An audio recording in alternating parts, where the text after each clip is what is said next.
এখন শুনবেন আজকের গুরুত্বপূর্ণ খবরের শিরোনাম। লস অ্যাঞ্জেলেসে পড়েছে $150 বিলিয়ন সম্পদ, লুটপাট ঠেকাতে কারফিউ জারি। ইহুদির ক্ষেপণাস্ত্র আটকানোর সক্ষমতা ইসরায়েলে নেই ইহুদি গোষ্ঠী নেতা আবদুল মালিক আল ইহুদি। ফ্রান্সকে যে হুঁশিয়ারি দিলেন পুতিনের পররাষ্ট্রমন্ত্রী। গাজায় যুদ্ধবিরতি চুক্তি নিয়ে সতর্কতার সঙ্গে আশাবাদী সিআইএ প্রধান।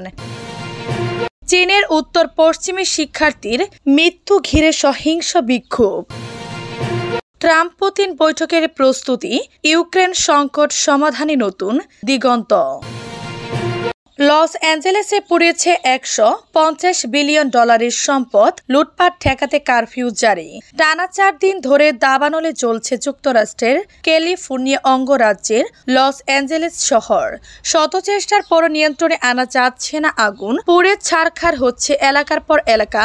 আগুনে এখন পর্যন্ত $150 বিলিয়ন মূল্যের সম্পদের ক্ষয়ক্ষতি হয়েছে। মানুষের প্রাণহানি বেড়ে দাঁড়িয়েছে 10 জনে। এই পরিস্থিতির মধ্যে লুটপাটও চালাচ্ছে দুর্বৃত্তরা। লুটপাট ঠেকাতে একটি এলাকায় কারফিউ জারি করা হয়েছে। লস অ্যাঞ্জেলেসে আগুনের সূত্রপাত হয় গত মঙ্গলবার।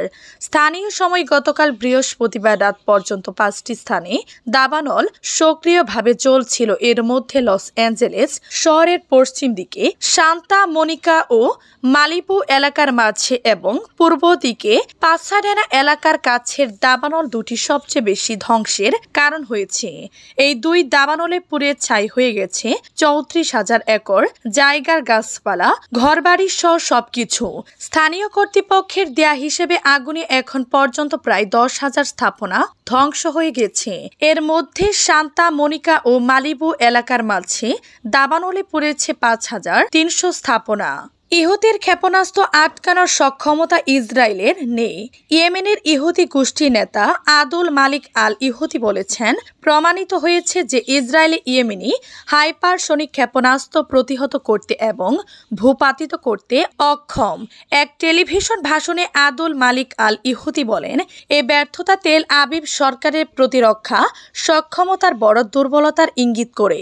তিনি বলেন, ইয়েমেনে বাহিনী হাইপারসনিক ক্ষেপণাস্ত্র এবং ড্রোন ব্যবহার করে একাধিকবার দখলকৃত ভূমির গভীরে ইসরায়েলি সামরিক অবস্থান লক্ষ্য করতে সক্ষম হয়েছে। তিনি আরো বলেন, গাজায় ফিলিস্তিনদের বিরুদ্ধে ইসরায়েলি গণহত্যার প্রতিশোধ হিসেবে পরিচালিত ইয়েমেনের অভিযান দখলদার সরকারের উপর যথেষ্ট অর্থনৈতিক ক্ষতি চাপিয়ে দিচ্ছে। ইহুদির ভাষায় এই অভিযানের বিরাট প্রভাব রয়েছে। তারা ইয়েমেনি ক্ষেপণাস্ত্র প্রতিহত করতে ব্যর্থ। ইয়েমেন শত্রুর মধ্যে ভয়, উদ্বেগ এবং আতঙ্ক তৈরি করেছে। ইসরায়েলি বিমান শিল্প নাটকীয়তাভাবে প্রভাবিত হয়েছে, কারণ আমাদের অভিযানের সময় বেন গুরিয়ন বিমানবন্দরে এবং বাহিরে ফ্লাইট বন্ধ করে দেয়া হয়। ফ্রান্সকে যে হুঁশিয়ারি দিলেন তুরস্কের পররাষ্ট্রমন্ত্রী। শুক্রবার তুরস্কের পররাষ্ট্রমন্ত্রী হাকান দিদান বলেছেন, ফ্রান্সকে সিরিয়া থেকে তার জঙ্গি নাগরিকদের ফিরিয়ে নিতে হবে। তার দাবি, সিরিয়ার উত্তর পূর্ব অঞ্চলে আঙ্কারা কুর্দি যোদ্ধাদের বিরুদ্ধে সামরিক পদক্ষেপের হুঁশিয়ারি দিচ্ছে, সেখানে ওয়াশিংটনই তাদের একমাত্র মধ্যস্থতাকারী। পররাষ্ট্রমন্ত্রী হাকান ফিদার বলেন, শক্তিশালী বাশার আসাদের পতনের পর তুরস্কের একমাত্র লক্ষ্য হল সিরিয়ায় স্থিতিশীলতা নিশ্চিত করা। তুরস্কের দৃষ্টিতে কুর্দি নেতৃত্বাধীন সিরিয়ান ডেমোক্রেটিক ফোর্সেরও শত্রু তালিকায় রয়েছে।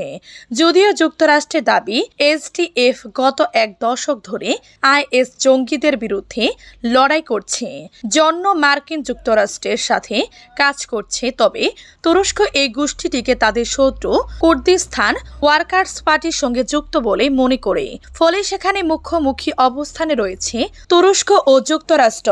তুরস্কে পিকেকে কয়েক দশক ধরে বিদ্রোহ চালিয়ে আসছে। তুরস্ক এবং যুক্তরাষ্ট্র উভয়ই একে সন্ত্রাসী সংগঠন হিসেবে বিবেচনা করে। যুক্তরাষ্ট্র বর্তমানে এই অঞ্চলে তুর্কি আক্রমণ প্রতিহত করার জন্য আলোচনার নেতৃত্ব দিচ্ছে। তুর্কি পররাষ্ট্রমন্ত্রী বলেছেন, আমাদের একমাত্র প্রতিপক্ষ হলো যুক্তরাষ্ট্র। গাজায় যুদ্ধবিরতি চুক্তি নিয়ে সতর্কতার সঙ্গে আশাবাদী সিআইএ প্রধান। গাজায় যুদ্ধবিরতি চুক্তি নিয়ে যুক্তরাষ্ট্র, মিশর ও কাতারের মধ্যস্থতায় আলোচনায় অগ্রগতি হচ্ছে বলে জানিয়েছেন সিআইএ প্রধান উইলিয়াম বার্ন। এনপিআর রেডিওকে দেয়া এক সাক্ষাৎকারে তিনি বলেন, গাজায় যুদ্ধবিরতি চুক্তি অর্জনের একটি সুযোগ তৈরি হয়েছে। দুই পক্ষের মধ্যে দূরত্ব কমেছে আর দোহায় চলমান আলোচনাগুলো একটি সমঝোতার দিকে এগিয়ে যাচ্ছে। তিনি আরও জানান, বিদায়ী বাইডেন প্রশাসন এবং আসন্ন ট্রাম্প প্রশাসনের মধ্যে গাজায় আলোচনার সমন্বয় কার্যক্রম অন্তত মসৃণভাবে চলছে। নবনির্বাচিত মার্কিন প্রেসিডেন্ট ডোনাল্ড ট্রাম্প স্পষ্ট করেছেন, তার শপথের আগে 20 জানুয়ারি এই চুক্তি সম্পন্ন করার ইচ্ছা রয়েছে। সাম্প্রতিক মাসগুলিতে ইরানের উল্লেখযোগ্য ক্ষয়ক্ষতি হয়েছে, তাদের অবস্থান দুর্বল হয়ে পড়েছে। সিআইএ প্রধান আশঙ্কা প্রকাশ করেছেন যে ইরান তাদের অস্ত্রায়ন কর্মসূচি পুনরায় চালু করার সিদ্ধান্ত নিয়ে প্রতিরোধ সক্ষমতা পুনঃস্থাপনের চেষ্টা করতে পারে। চীনের উত্তর পশ্চিমে শিক্ষার্থীদের মৃত্যু ঘিরে সহিংস বিক্ষোভ। চীনের উত্তর পশ্চিমের একটি শহরে এক শিক্ষার্থীর মৃত্যুর ঘটনায় সহিংস বিক্ষোভের সূত্রপাত হয়েছে।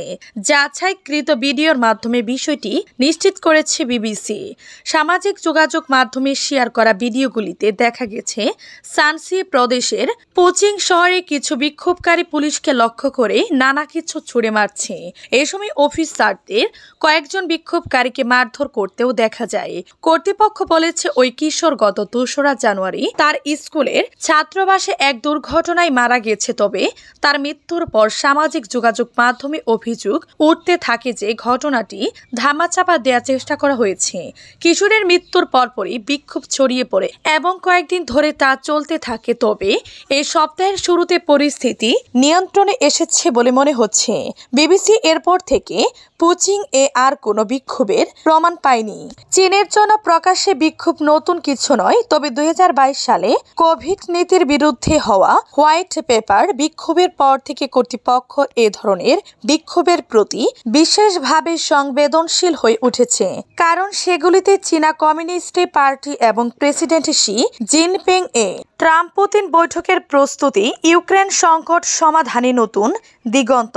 নবনির্বাচিত মার্কিন প্রেসিডেন্ট ডোনাল্ড ট্রাম্প জানিয়েছেন, রাশিয়ার প্রেসিডেন্ট ভ্লাদিমির পুতিনের সঙ্গে তার বৈঠকের আয়োজন চলছে।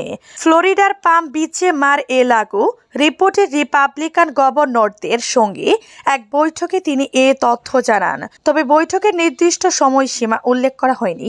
আগামী 20 জানুয়ারি ট্রাম্প হোয়াইট হাউসের দায়িত্ব গ্রহণ করবেন। 2022 সালের ফেব্রুয়ারিতে শুরু হওয়া রাশিয়া ইউক্রেন যুদ্ধের অবসানে এই বৈঠক কূটনৈতিক সম্ভাবনা তৈরি করেছে। তবে দ্রুত শান্তি চুক্তি হলে ইউক্রেনের জন্য তা চ্যালেঞ্জ হতে পারে বলে কিয়েভের আশঙ্কা রয়েছে। ট্রাম্পের উপদেষ্টারা 2 বছরের বেশি সময় ধরে চলা এই যুদ্ধের অবসানে প্রস্তাব উত্থাপন করেছেন।